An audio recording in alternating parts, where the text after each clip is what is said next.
activités sociales difficiles qu'ont voulu dénoncer de jeunes journalistes belges. Grâce à une bourse, elles ont pu réaliser différentes séquences au Brésil et témoignent aujourd'hui sur leur site internet de la face cachée de cette Coupe du Monde. Mathieu Langer et Thomas Decuper les ont rencontrés. Il faut absolument dire aux Brésiliens qu'ils ont la Coupe du Monde et qu'ils sont là pour montrer les beautés de leur pays. S'ils peuvent attendre avant de faire des éclats un peu sociaux. Avril 2014, les propos de Michel Platini choquent. Le peuple brésilien est déchaîné. Les dépenses du gouvernement pour la Coupe du Monde sont colossales et la misère sociale est omniprésente. Une réalité qu'a voulu dénoncer Maryse et Clémentine. Ces deux journalistes belges sont partis réaliser un web documentaire. Donc un web documentaire, c'est un documentaire, mais qui est hébergé sur le web, donc qui est accessible à tous gratuitement.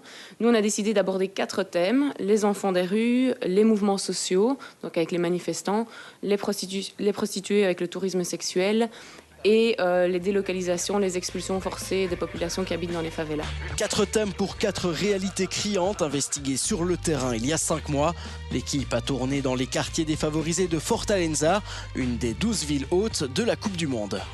Et le plus marquant sur place, c'était vraiment la misère auquel on ne s'attendait pas quand on parle du Brésil.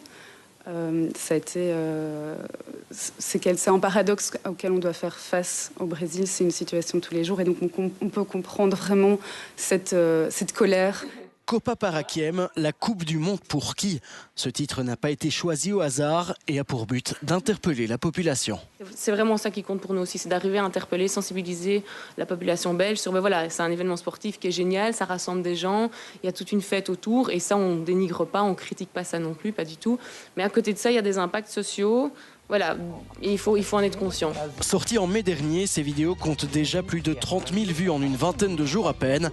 Un véritable succès à 3 jours de la cérémonie d'ouverture.